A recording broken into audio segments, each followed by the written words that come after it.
The Politics program is brought to you, as always, by everybody who supports patreon.com/JURY.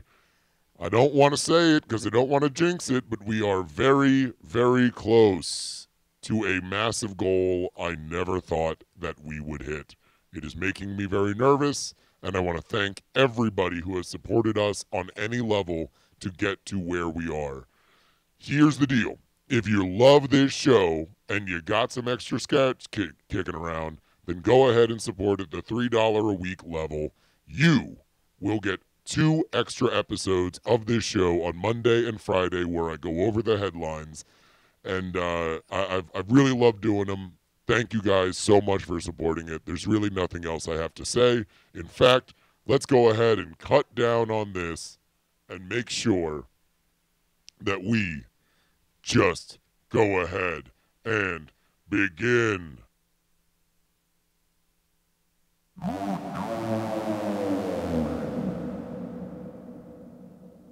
Politics.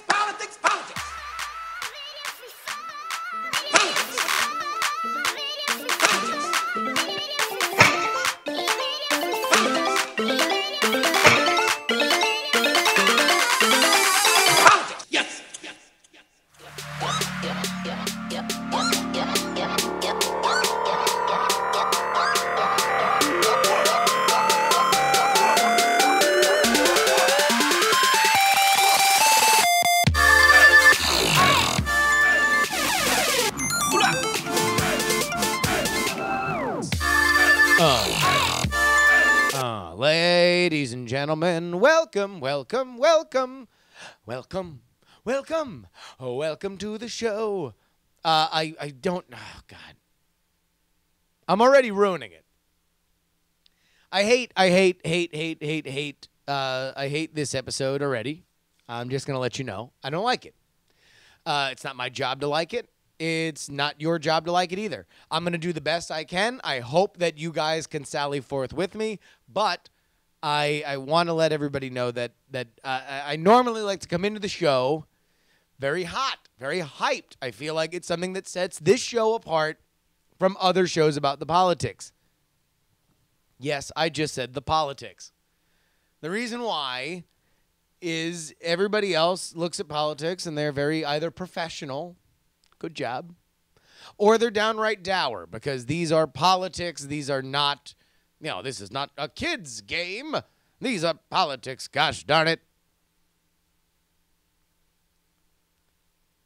And I like to look at it in a bit of a more lighthearted way. Because even if you take it deadly seriously, I think that there is a line of diminishing returns if everything is life or death. And eventually, you just do want to make sure that you're seeing the world as clearly as possible. And I think that humor, at times, is very important to that. But it's very hard to be funny about what happened this morning. And, of course, I am talking about the shooting of a congressman.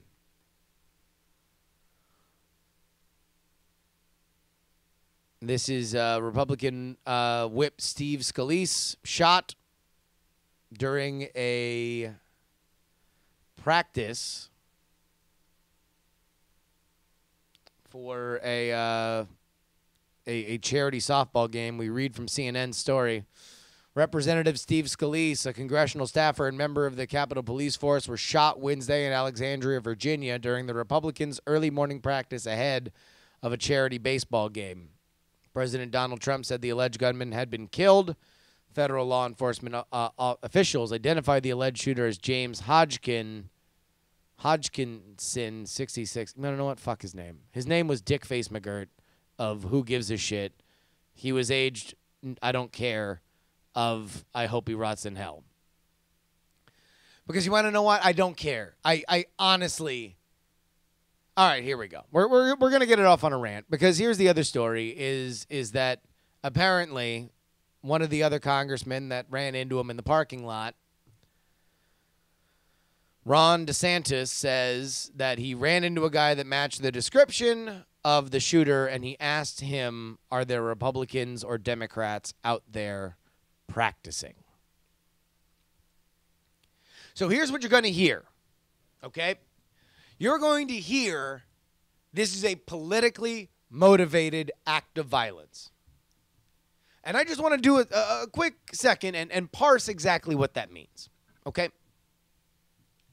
Because this is one of the most infuriating things that just gets my goat when we talk about tragedies like this. And folks, this is a tragedy. When somebody brings a gun and tries to shoot an elected official, that's a tragedy.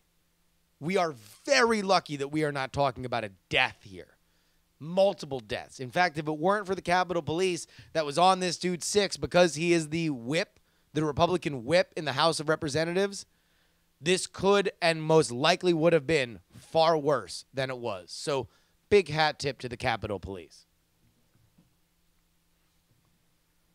And I know this is me yelling about the yellers, and I don't want to bring this more specifically, this issue, more credence than it already has. But this is something that frustrates the living shit out of me whenever we talk about anything. And this happened with the Gabrielle Giffords thing too. Because when you start to say that this is politically motivated, what we don't know within 24 hours is whether or not that's true, number one. But beyond whether or not that person was motivated by his support of others, what saying something is politically motivated does is brings in a lot of very extraordinarily unfair and poisonous connections that we make in our heads. All of a sudden now we're saying that political talking points are being fed into the minds of easily manipulated, violent people, and they are now wreaking havoc on America. And frankly, folks, I don't believe that. I have too much faith in free will to believe that there are just traces of things going out into the ether and then they are motivating people. Contrary to that, I believe that there are lunatics who justify horrifying actions based on things that are either out there in the zeitgeist or small little trace elements of things they see on the news that they use to justify horrifying behavior. And yes, sometimes that's about politics. And yes, sometimes that's about a political cause or action. And yes, maybe that guy walked out on that field and tried to shoot Republicans specifically because in his mind, he was thinking 4 steps ahead and was hoping that he would shoot people in districts in which Democrats might be likely to win their seats in a special election. Maybe. Does that mean that that's something that we should qualify as political action in the same way that somebody going out and protesting would? No. I think that's a dangerous qualification to make. And very often we get ourselves too close to that line. I thought we were way too close to that line when Gabrielle Giffords got shot by a lunatic and almost lost her life. Now, if you want to bring a question about gun control in general, that's fine. You can bring up gun control in general because obviously it is a major topic in America. But what I thought was really, really unfair and screwed up was the idea that, you know, Sarah Palin had crosshairs on her on a political action committee's map or her campaign's map to show where they could flip their targeting districts to flip. I don't believe that is her ordering people to shoot Gabrielle Giffords. I think it's dangerous when we start to run into those things. And so there are a lot of reports out there that this guy who shot this congressman was, you know, volunteering for various other campaigns, had very specific political actions in mind. To me, that's a lunatic and a attempted murderer justifying horrifying actions with whatever he wants to. That's not a poisonous element on one side of the aisle leading this victim to do something horrible. And this happens on both sides of the aisle. And it really upsets me. It really, really, really upsets me. Because to me, it brings us farther away from having any kind of serious discussion. It really poisons the tree. And it gets us to an element where now we're seriously going to talk about each other as if the other side is justifying murder. And I find that to be reprehensible. So I just wanted to get that out off the top. I think that if we want to go one step deeper on those conversations, then we can. And there's a lot to be talked about there. But here's what I know. I'm going to focus on that guy being a lunatic. I'm going to focus on that guy being an attempted murderer. I'm not going to focus on who that guy liked on Facebook. I'm not going to focus on who that guy supported for president. I'm not going to focus on that guy's voting history. Because the most important thing that person has done is A, be dead to me, and B, be an attempted murder, therefore making him dead to me. And yes, I put dead to me first because proactively, that's the most important thing. I don't want to say his name. I don't want to talk about why he was motivated. And I sure as fuck don't want to tie this lunatic's actions into what are otherwise reasonably heated conversations about the future of our country. And for God's sakes, please do not let this get politicized. That's it. So, moving on, Dennis Rodman's going to North Korea.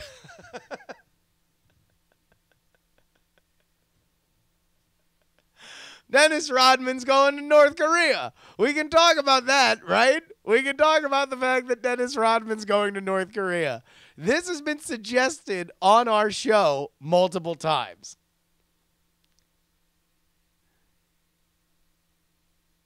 NBA Hall of Famer Dennis Rodman is expected to arrive in North Korea Tuesday, according to two officials in the country who spoke to CNN. CNN spotted Rodman in the Beijing International Airport, where he declined to answer questions. Rodman would be arriving in Pyongyang at a time of heightened tension between Washington and Pyongyang, which is currently detaining 4 Americans. It's unclear the purpose for Rodman's visit to the secretive country, but the eccentric former basketball player and current and former contestant on Donald Trump's pre-presidency reality television show, Celebrity Apprentice, is one of the only Americans to have met current North Korean Supreme Leader Kim Jong-un. Somebody wrote in with this a while ago, and I'm very, very, very excited that the old Vulcan proverb, as TVZ Gone in the Twitch chat says, only Rodman can go to North Korea.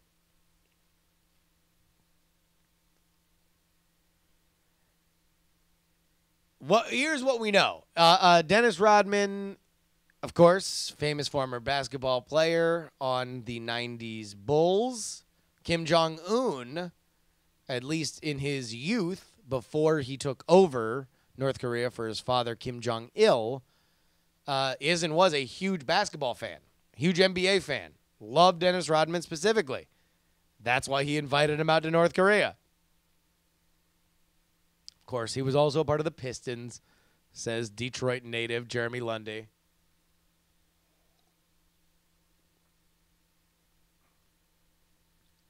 It will be very interesting to see if he gets detained. Is there any way? Okay, so I started this with a very serious topic. I don't want to get macabre here. But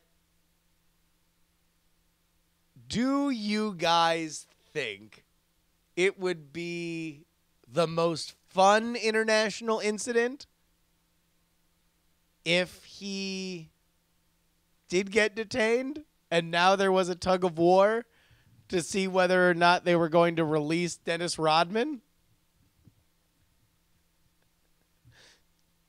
I mean, like,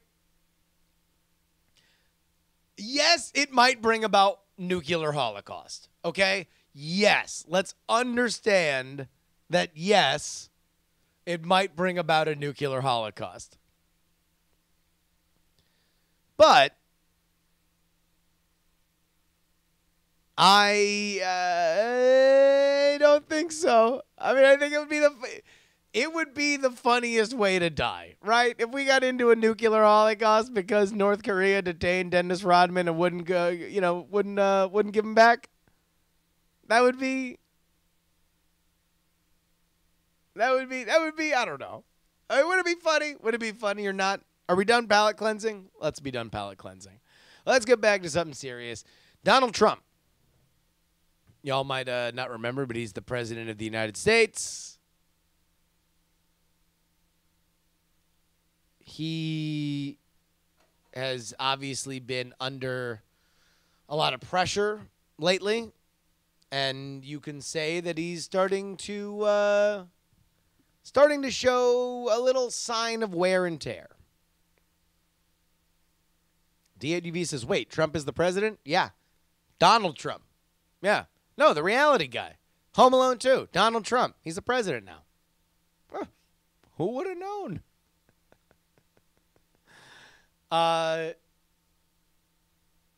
There's a lot of little tempest in a teapot this week. We're gonna get into the session stuff. By the way, any patron of any jury patron will get my 3-hour sessions watch along, which we stream with our media partners at the Daily Dot yesterday, is available in audio format for you at any level on Patreon. So feel free to get that. We'll get to my awards. I've got some awards. But the biggest odd thing that happened is this cloak and dagger trial balloon that got sent up that Donald Trump might fire special investigator Robert Mueller. So if you remember, the Attorney General, Jeff Sessions, stepped down. Recused himself from the Russia investigation. James Comey got fired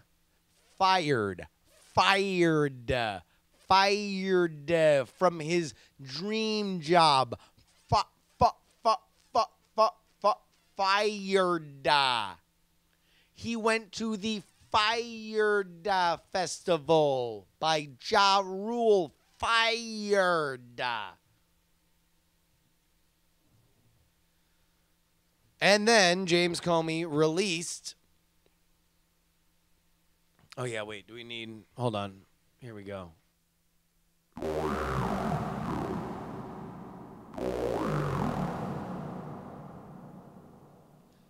Fired.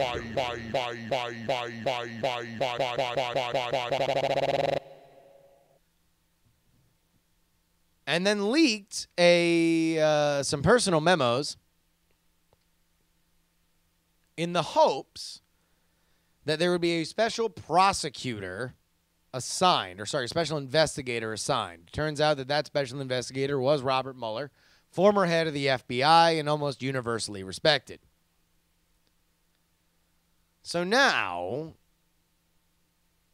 the question is, will Donald Trump fire Mueller? Why is this a thing? Well, two issues. Number one, and we talked about this on the Monday Headlines show, Donald Trump's lawyer refused to say that he wouldn't fire him on the Sunday talk shows. And then there was this. On PBS NewsHour on Tuesday, you had Christopher Ruddy, the founder of Newsmax.com, that kind of went one step further. President Donald Trump is considering firing special counsel Robert Mueller, Newsmax CEO Christopher Ruddy said on Monday. I think he's considering terminating the special counsel, Ruddy told Judy Woodruff of the PBS NewsHour. I think he's weighing that option. I think it's pretty clear by what one of his lawyers said on television recently. Ruddy, who did not claim to have spoken to the president about the matter, appeared to confirm comments made by Trump's lawyer, Jay Sekulow. Sekulow said on ABC's This Week that while the idea has not been brought up in the White House, Trump has not ruled out firing Mueller, who was looking into possible Russian collusion with Trump officials. Ruddy also questioned the legitimacy of appointing a special prosecutor, noting that no evidence of a crime or even an allegation of wrongdoing has been made against the White House chief of staff. Or sorry, about the president or the White House staff. So this became its own tempest in a teapot. So now, all right, so we got the lawyer saying that we have not ruled it out, and then we got the head of Newsmax who had just met the president but says he didn't talk about it, that he's considering doing it, which in any other world, I would suspect that this would be known as what you call a trial balloon, right? You send up an idea into the world, you see how people react to it. And that way you're like, okay, well, if I leak that I'm thinking about doing this, are people freaking out or are people kind of okay with it? And I would suspect that that would be the case, except for the fact that this is Donald Trump. And, like, why does he have any use for trial balloons? He doesn't really seem to care much about what people think. Which makes it all the more interesting that today, Sarah Huckabee Sanders, well, here, we have more of the Newsmax story. After this trial balloon comes up, Representative Adam Schiff, the ranking Democrat on the House Intelligence Committee, he tweets out that it would be useless for the president to fire the special counsel looking into possible ties between his administration and Russia. Specifically, he tweeted, if the president fired Bob Mueller, Congress would immediately reestablish independent counsel and appoint Bob Mueller. Don't waste our time. So he's basically saying, all right, if you fire him, we're going to bring him back. Just so you know. So now, today, we get further movement on this story, except this time it's in the opposite direction. Sarah Huckabee Sanders said today that the president has no intention of firing Special Prosecutor Robert Mueller. White House spokesman Sarah Huckabee Sanders said on Tuesday night, while the president has the right, he has no intention to do so. Sanders' remarks, which came after more than a day of Trump surrogates floating Mueller's ouster, marked the first time the White House has made a clear statement about the special counsel's status. Trump can't technically fire Mueller on his own, but he can order the Attorney General to do so. However, because Attorney General Jeff Sessions has recused himself from the Russia investigation, Trump would have to order the Deputy Attorney General Rod Rosenstein to fire Mueller. Which, by the way, old Rod Rosenstein has gotten some mileage because he's the one who actually had to fire Comey as well.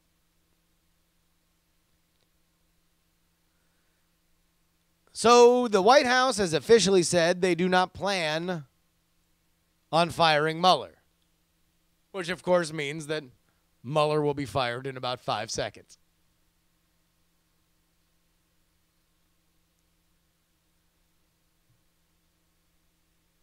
I really start to wonder about this. And I can understand Trump firing Comey. I thought it was a weird move.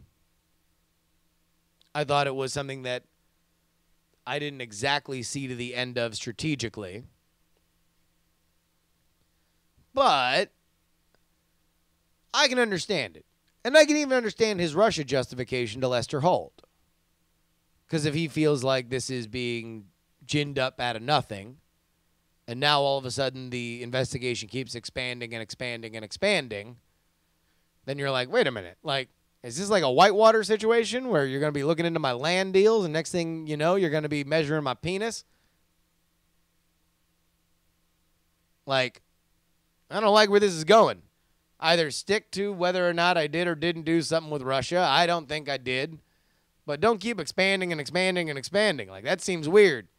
You need a justification to do it. I don't want to get Ken starred.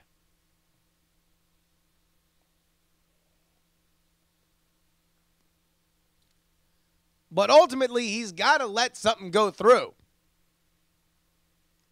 You know, to quote Comey's memos, at a certain point, trying to control the situation makes the situation more out of control. You got to let somebody get to the end of something. Just to button it up and keep it moving. You can't just wave your hand and say fake news. Robert Mueller seems like somebody that even Republicans think would give him a fair shake. Now, we don't know what's behind the scenes. But again, I'll say this like I've said it a million times. I don't think that Donald Trump had direct collusion with Russia. Mike Flynn and Paul Manafort? Maybe. Maybe. But Donald Trump, no. And Kushner, no. I don't see. This is still kind of underpants gnome sort of thinking, right? Step one, Donald Trump benefited from Russia hacking, spearfishing the emails. Russia seemed to really not like Hillary. Step three, collusion. So, well, W. Scottus one says, yeah, Comey believes he was fired because of Russia, but Comey was also fired because of his handling of the Clinton email investigation. I don't buy that for a second. That, to me, is way too politically triangulated for that to actually be the reason why Comey was fired. Like, I am 100% in disbelief that the Republicans and Attorney General Jeff Sessions was so appalled by how he handled the emails that he had to fire James Comey. I do not believe that. I believe that that is the justification that you use if you want to shut the Democrats up and you want to make sure that you can paint them into hypocrites as effectively as possible. If you want to make Robbie Mook run out on television and talk about how brave and strong James Comey is when he literally has a voodoo doll of James Comey hanging from his keychain. Now, I'm sorry.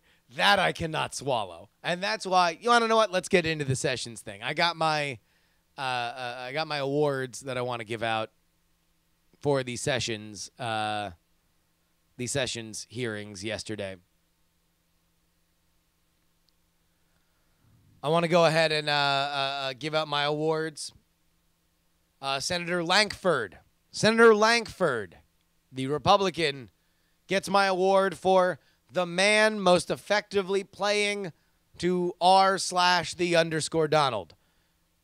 He was the first to basically say this whole system is out of order. He laid out all the talking points that the Republicans needed. Lankford, congratulations. You are the new poster child of Kekistan. I want to give Tom Cotton, Senator Tom Cotton, the use code Cotton Swab at checkout to get your first Audible audiobook for free. 2 free credits when you use code Cotton Swab.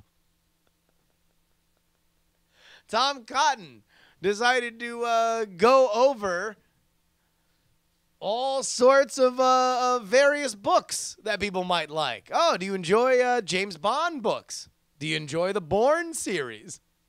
Well, you can get all of them and more at audible.com.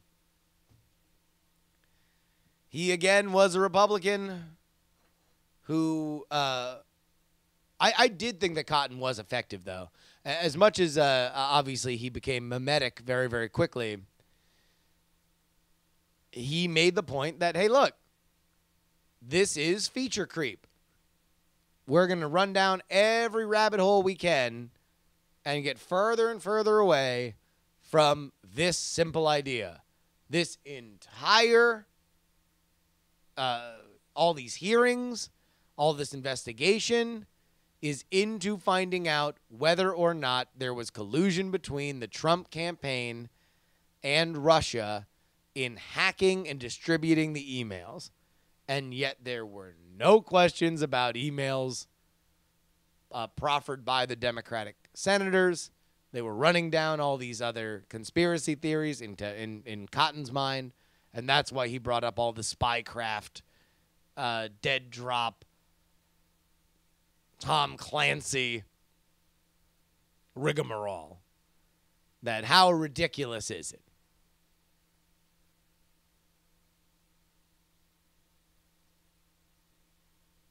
I want to give one of my senators, Kamala Harris, the Can I Finish Award.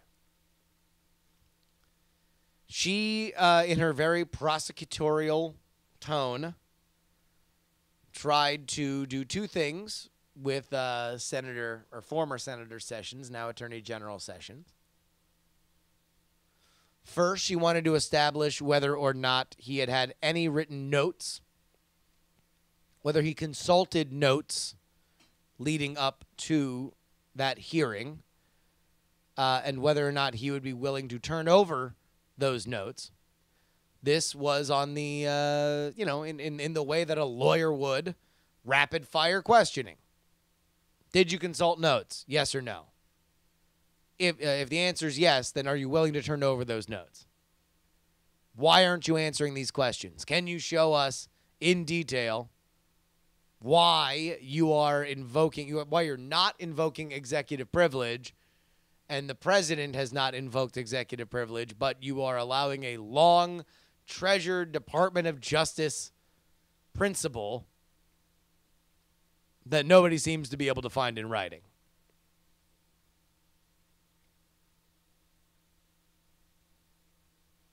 So she gets the Can I Finish Award because John McCain interrupted her, and then she ran out of time.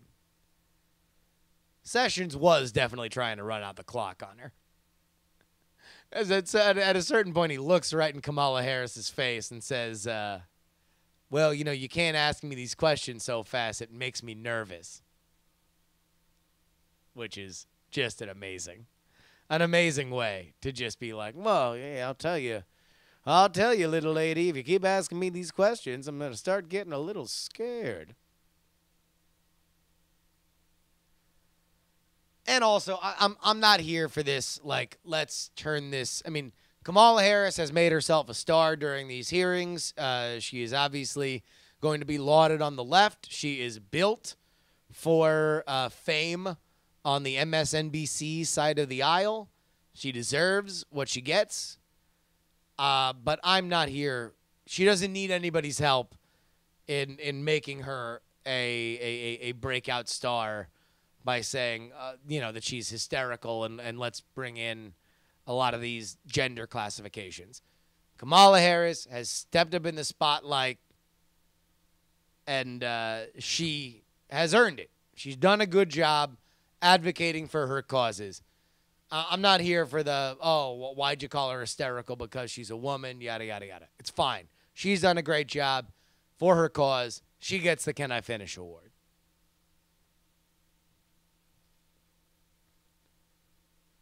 And then, of course, there's Senator Wyden. Senator Wyden took a very interesting track, asking if there is literally anything close to Russia that Jeff Sessions has ever come into contact with. In fact, I believe that his question was, have you spoken with any Russian diplomat or Russian national in the last 6 months or a year? Something like that. He put some sort of arbitrary classification on it. Which, let me look up this, because I've always wondered, what is a national? Yeah, I've always thought that a national is literally just a citizen or somebody who holds a passport. So when you ask somebody, have you spoken to a Russian national, how on God's green earth would anybody know what are you checking everybody's passport? Do you know the citizenship of literally everybody that you talk to? I wish you would have went further. I wish you would have said, all right, Russian national, okay, yeah. Have you, Attorney General Sessions, have you, in the last 6 months, had a Big Mac? Well, now, I say, yes, I believe I have had a Big Mac. And you ate the entire Big Mac as it was stated on the menu? Yes, sir, I believe I did. I believe I ate a Big Mac as it was stated on the menu. No special orders? No, sir, no special orders. Sir, are you, Attorney General Sessions, are you aware of what comprises a Big Mac special sauce? No, sir. No, I do not recall. I don't recall what goes into a Big Mac special sauce. So if I were to tell you that you have just now, in this intelligence hearing, admitted to willfully ordering and consuming what is essentially Russian dressing, how would you respond to that? Well, I don't recall. I don't recall.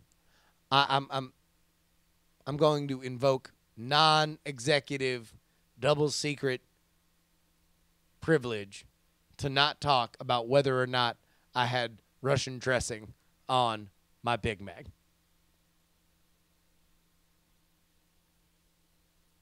What is it, Thousand Island on a Big Mac? Whatever. He doesn't recall. He doesn't recall. He preserves the right to not recall. It's not Russian dressing. I guess I never have it. I find all of those dressings gross. Wait, what's Russian dressing then? If that's Thousand Island dressing, what's the difference between Russian dressing and Thousand Island? Between Russian dressing and Thousand Island. Let's look this up.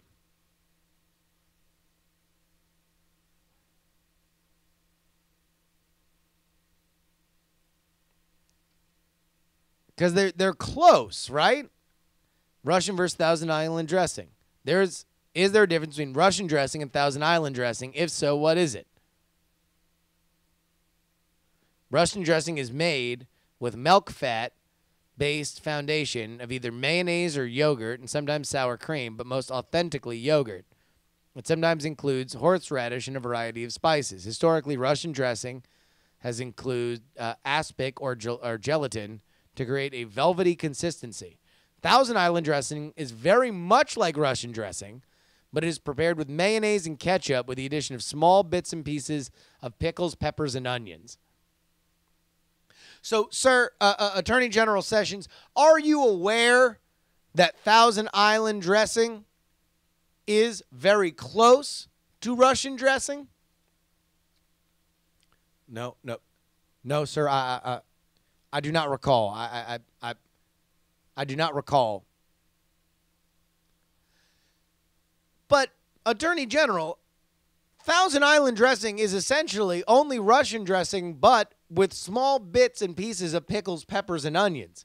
Can you please repeat the phrase pickles, peppers, and onions to prove that you are not under the control of Russian spycraft? No, sir. No, sir. I do not recall what you just said. I said pickles, peppers, and onions. Pickles, peppers, and onions? Yes, that's what I said. I said pickles, peppers, and onions. Yeah, I don't recall. I don't recall what you just said. I just don't recall. So there we go. Those are my awards. In general, and you can listen again to me live streaming the entire session's hearing. I really don't know where we're going with this, to be honest with you. Like, at a certain point, we kind of need more evidence. And the Trump administration is not doing themselves any favors, especially if they fire Mueller, because I don't think that's a good look. I do think, I will say this, and this is what I said during the live stream yesterday. I think that the Democrats really wound up screwing themselves by not hammering more on Sessions' justification for firing Comey.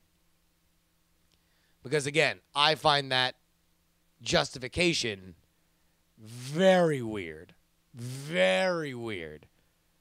And there was one senator, and he escapes me right now, that did hammer on it, and I think that he was the most effective.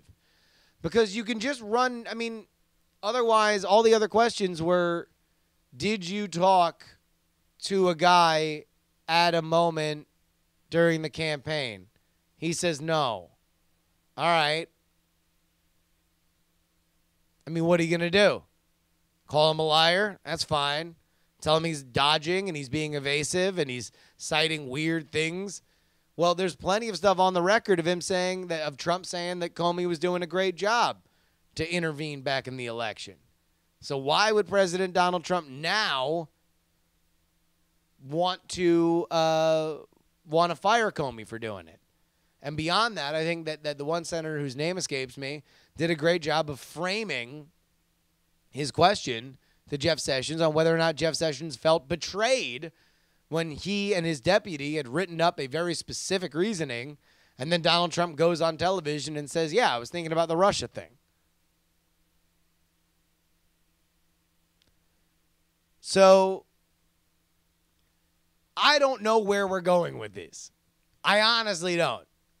And until we hear more about what Robert Mueller has found, I genuinely don't, like, I got no idea. I got no idea. I don't think we really got much out of it. I think that this Sessions thing has kind of come and went. And, you know, who knows? One more Trump story, and then we'll get to some fun stuff. Donald Trump's disapproval mark hit 60%. This is something that he has done faster than any other president in modern times. We read from Alan Smith's story in Business Insider Politics. President Donald Trump's disapproval rating hit a record high on Tuesday in Gallup's daily tracking poll. Trump's disapproval rating hit 60%, its highest mark yet. His approval rating is at 36%, the second lowest of his presidency. When combined, his net approval rating of minus 24% was tied for the worst mark of his initial months in office.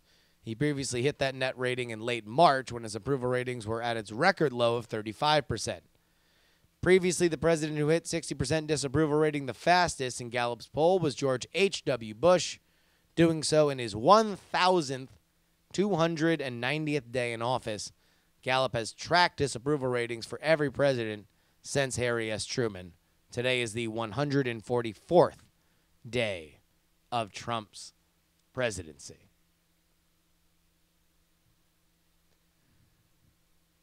So,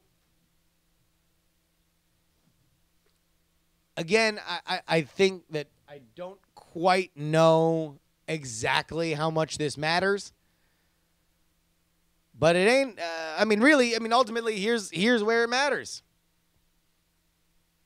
It matters if, he starts losing the faith of his Republicans who are in elections next year, who are fearful of just a wave, hoping that they are not, and quietly get swallowed by a wave.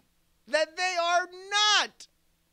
It gets swallowed by a wave. Because ultimately that's the problem is when you have a president in office, the question is, will the president hit the campaign trail? Is the president popular in my district? Or is he popular with my constituency? And if he's not, then you are losing a massive advantage. And it means you might need to run against him slightly.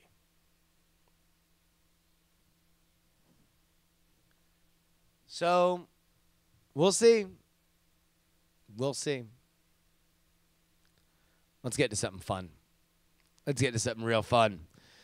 Here we go. A segment I like to call When Prop Comedy Goes Wrong. You got to be careful with this prop comedy, ladies and germs. This is from the Missouri Times. The Missouri Times. We had this one sent in. I don't have your name with this. I apologize. The Missouri Times. Anti-abortion lawmaker Moon beheads chicken ahead of special session. Ash Grove, Missouri. We read from a story written, oh, damn it, where'd you put your byline? By Travis Zimpfer. Representative Mike Moon evidently does not believe Governor Eric Greeton's calls for an extraordinary session goes far enough to end abortion. And to prove it, he killed and dressed a chicken and posted a video of the act on Facebook. Viewer discretion is advised. A transcript of the video has been posted for those with weaker stomachs. I'm not going to show this man behead a chicken and rip its heart out, but I will read the transcript. In the following voice.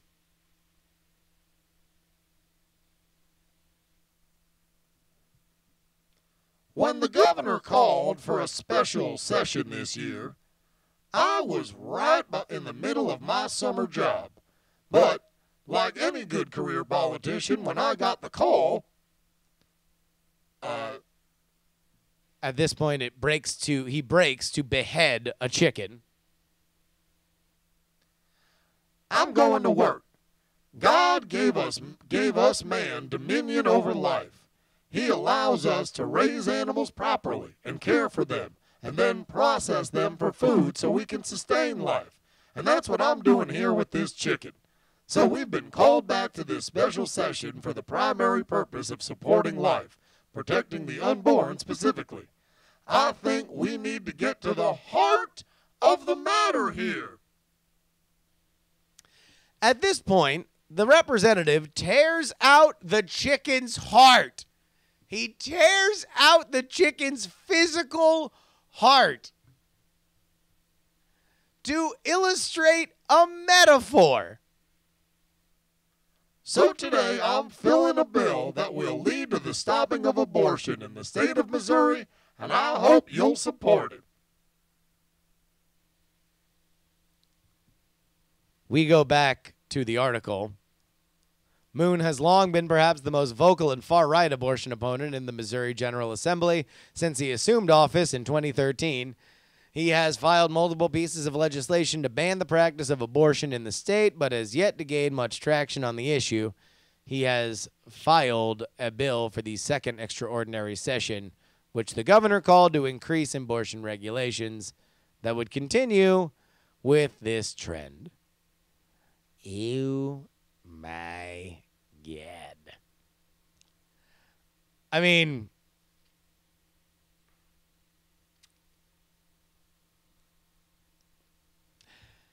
You know, I kind of feel like there are other ways to illustrate let's get to the heart of the matter. You know? You can do a lot. You don't physically need to murder a chicken and then tear its heart out. That seems to be a bit excessive. Seems to be a bit weird. I don't know. Yeah, I mean, let's just forget it. Let's just forget this. You want to know what? Again, this has been an episode that has careened on so many different emotions, back and forth, back and forth. We just need. I'm doing it, man. I'm getting on it. I'm leaving. Leaving.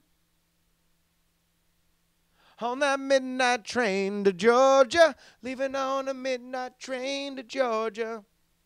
Oh, I'm going back to find a simpler place and time. Yes. And when I get to Georgia, oh, I'm gonna relax. I'm gonna blow off some steam. I'm gonna go to the Georgia 6. I'm gonna find me a gentleman's club. Because, ladies and gentlemen, this is a special election. Georgia 6.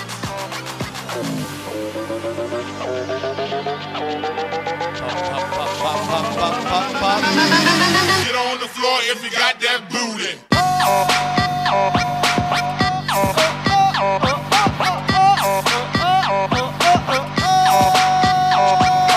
Dance, dance, dance, dance. Come on, dance, dance, dance. That booty. This is a WXIA TV/Survey USA poll conducted from June 7th to the 11th with 503 likely voters, a margin of error of 4.5.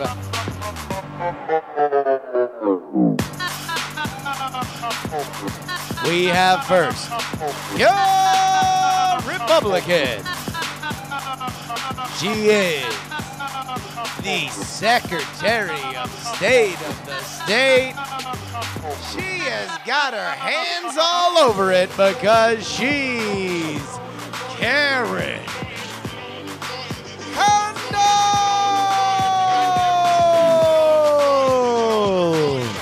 with 47%.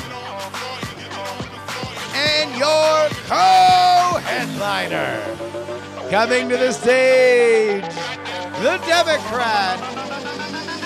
Get on the floor if you got that booty. Just laugh your awesome.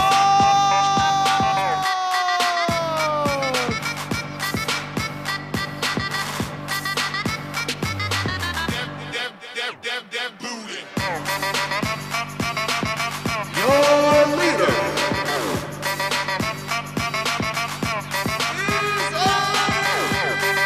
is on top.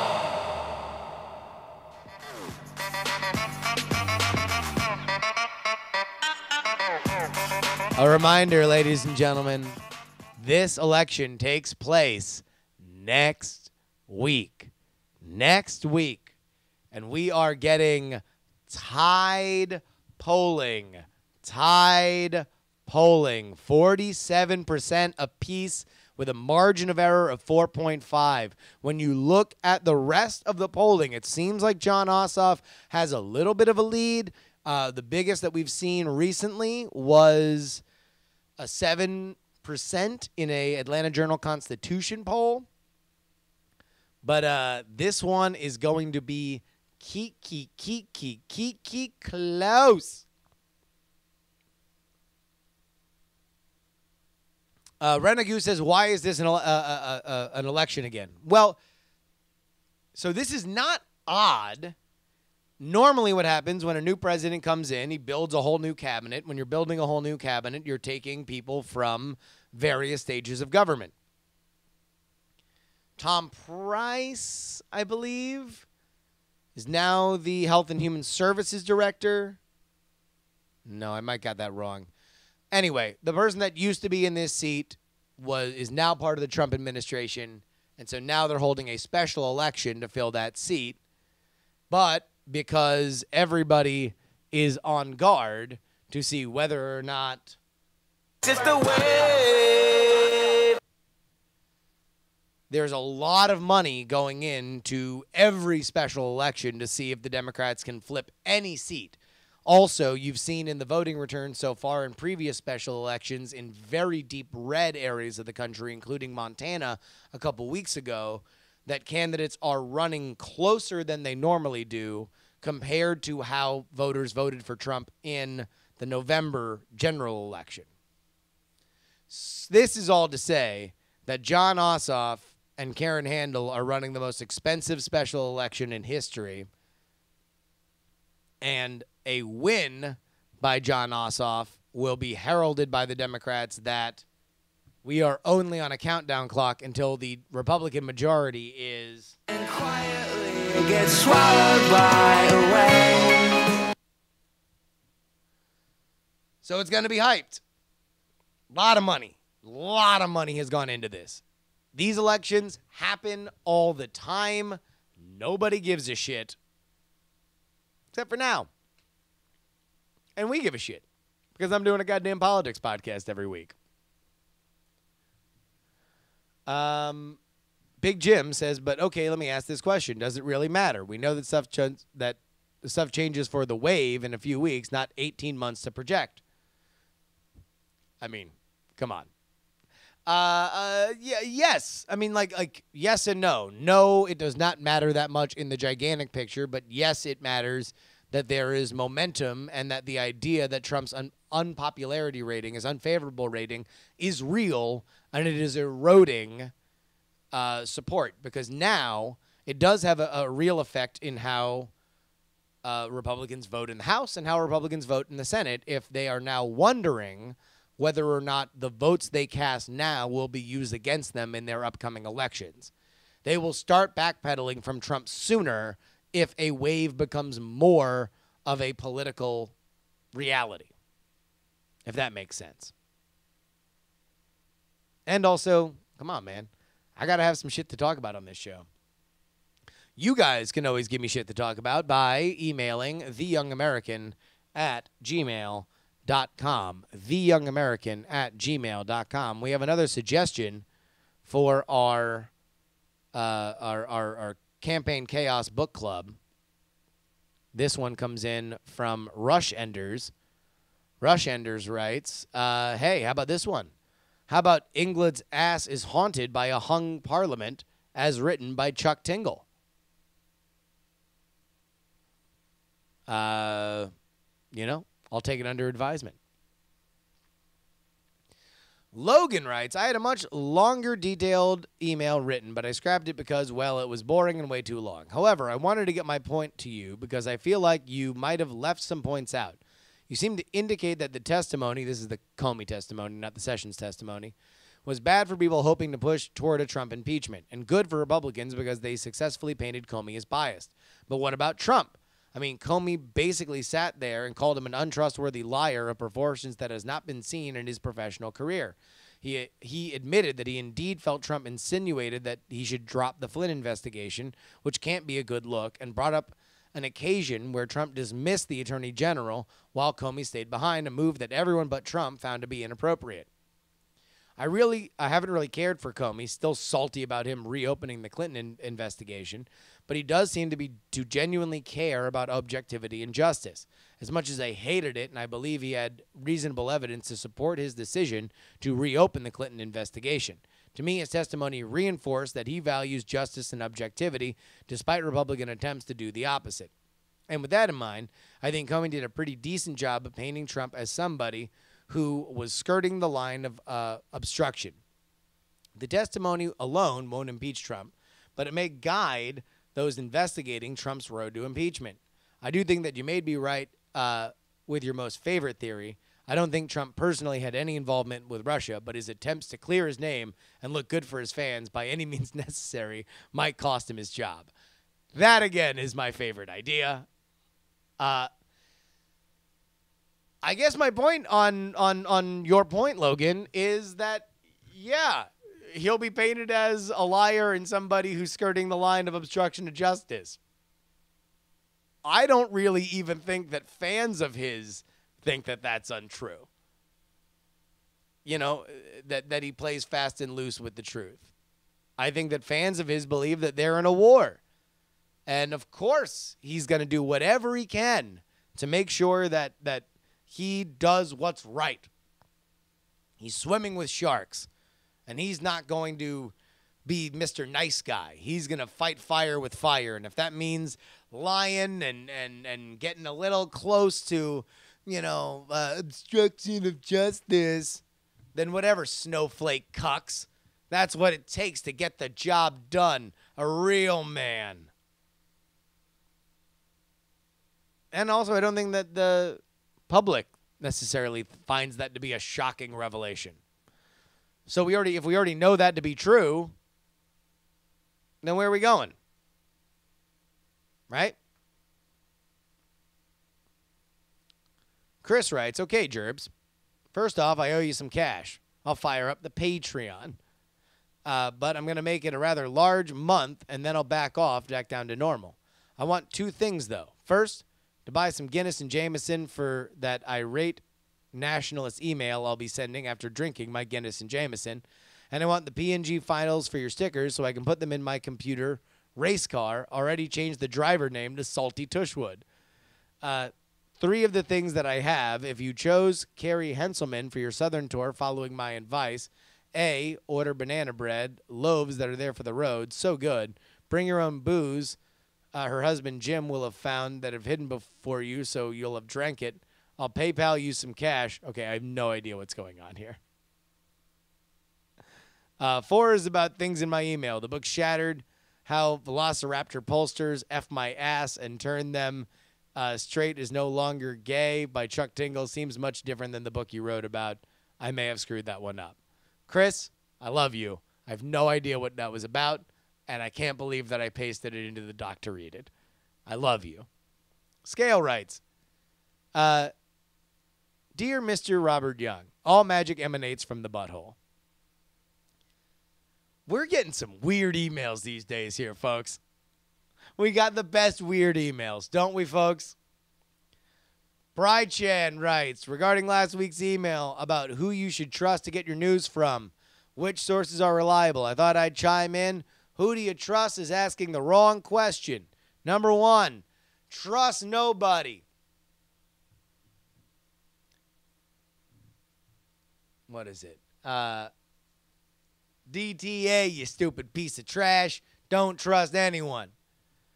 As long as humans report the news, then the news will have bias. No news organization should or deserve your trust, quote unquote. CNN and MSNBC will tell you that Trump is a scaly-horned demon ready to eat your children, while Fox News and Breitbart will excuse almost anything Trump does and point and laugh at the other side for being hysterical fools. They're both right, and assholes. You have to triangulate and read all the news. At least read every angle of a story that you can read, left and right. Trust yourself and simply remember that the biases that source may have while you read it. Somewhere in the middle is the truth, or as close as you can get to it. Number 2, I also suggest reading places that go after the right and left, Democrats and Republicans, Hillbots and literal Nazis, trademark. Equally, libertarian sites such as Reason.com, Zero Hedge, Cato, and FEE. Their bias is against the government and for liberty in general, but the mix of social libertarianism and fiscal conservatism gives them a unique perspective that you're not going to get from MSM sources. They are truly perennial outsiders and have little Washington influence to preserve. 3, if two sides report on an aspect of a story, the one that seems like they're downplaying it, you can be pretty sure what their bias is. 4, don't be scared to check out what RT, the No Agenda podcast, or Alex Murder Pills Jones are saying. Even they can, once in a great while, make a decent point that you won't hear from anyone else. We're not talking about gay frogs or Putin's divinity here. At the very least, it's helpful to know what the Kremlin and Tin Hatters are thinking. Brightchan, thank you very much for writing that in. I actually really, really agree with that. There is no source that I trust. I agree with Brychan. I trust that everybody's doing the best job, and I trust that their biases are biased. And I try to read as much as possible. And ultimately, I believe I'm going to be the best arbiter of my worldview, if that makes any sense. And I don't know how much. I mean, I follow Alex Jones on Twitter, and periodically I'll find out his point about stuff. But here's the secret about Alex Jones. Alex Jones is slippery. He is slippery. He will backtrack very easily. You can hear him beep, beep, beep, beep, backing up, backing up, backing up, backing up on a couple different things. That's what no one talks about. Everybody, Alex Jones is glad that he gets just like, oh, I'm a crazy person. I'm a flake. Like, I believe in gay frogs. Nobody says he's a backtracker. I'm on to you, Alex Jones. I'm on to you. If you would like to email in, go ahead and hit us up at theyoungamerican@gmail.com. Of course, music has been provided by Valesco and Trop Killers. You can follow me at Justin R. Young everywhere. Snapchat, Instagram, Twitter. Download archived episodes of this show at bonerwars.com. Remember, folks, some shows talk about politics. Others talk about politics. But this is the only show that talks about all three. We will see you.